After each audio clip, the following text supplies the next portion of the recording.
एक तरफ दिल्ली सरकार ने अभियान चलाया है कूड़े से आजादी। सभी मंत्री और खुद मुख्यमंत्री सफाई अभियान को लेकर कमर कस चुके हैं।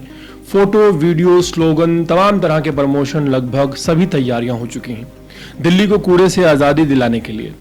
लेकिन दिल्ली के रोहिणी सेक्टर 22 में एक बहुत अजीब घटना देखने को मिली है, जहां आज हमारे संवाददाता की कूड़े से बात हुई।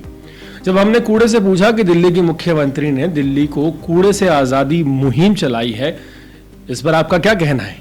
हमारी बात सुनकर कूड़ा जोर जोर से रोने लगा और बोला, मैं तो खुद दिल्ली से आजादी चाहता हूं। कूड़े ने कहा कि मेरी किसी को फिक्र नहीं है, मेरे मानव अधिकारों का हनन हो रहा है। मैं वैसा नहीं हूं जैसा सरकार के मंत्रियों और मुख्यमंत्री के हाथ में दिखता हूं। मुझ में कीड़े पड़ गए हैं, इतनी ज्यादा बदबू आती है कि अब तो मैं बीमारियां भी फैलाने लगा हूं। महीनों में सड़कों पर पड़ा रहता हूं, गला और सड़ा रहता हूं, लोगों के पैरों में चिपक जाता हूं, आवारा पशुओं के मुंह का निवाला बन जाता हूं। लोग मुझसे नफरत करते हैं, लेकिन एमसीडी के अधिकारियों को मुझ पर तब भी तरस नहीं आता। और आखिर में कूड़े ने कहा कि मैं अब दिल्ली से आजादी चाहता हूं। सवाल तो बस इतना सा है कि क्या रोहिणी सेक्टर 22 का ये बेचारा कूड़ेदान कभी दिल्ली से आजाद हो सकेगा? हिम्मत गैस एजेंसी के सामने से लेकर पीछे तक पूरे 500 मीटर का इलाका गंदे पानी से लबालब भरा है। बदबू ऐसी कि सांस लेना भी देशभक्ति जैसा लगने लगे, और मच्छरों का हाल तो पूछो मत। लगता है जैसे उनका ओलंपिक शिविर चल रहा है। बीमारियां भी मानो सरकारी ठेके पर यहाँ डेरा जमाए बैठी हैं, और प्रशासन वो तो दिल्ली को कूड़े से आज़ादी वाले पोस्टर चिपकाने और फोटो खिंचवाने में इतना बिजी है कि शायद गली मोहल्ले देखने का समय ही नहीं।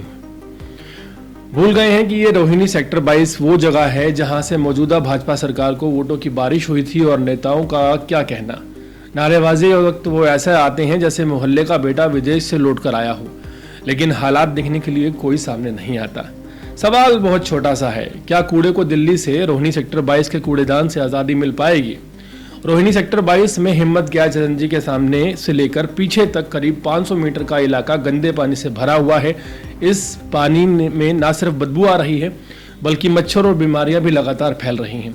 लगातार प्रशासन सोया हुआ है, दिल्ली को कूड़े से आज़ादी के नारे लगाने में इतना खोया हुआ है कि भूल गया है राजधानी दिल्ली में सेक्टर 22 रोहिणी एक ऐसा जगह जहां से मौजूदा भाजपा सरकार को सबसे ज्यादा वोट मिले थे। हैरानी की बात यह है कि नारेबाजी करने वाले ये नेता ये देखने तक नहीं आते कि दिल्ली की आम गलियों का क्या हाल है। अगर दिल्ली सरकार, नगर निगम, सांसद, एलजी और मेयर सब भाजपा के होने के बावजूद किसी कूड़ेदान का इतना बुरा हाल है, तो कहना गलत नहीं होगा कि यह सरकार का बहुत बड़ा फेलियर है।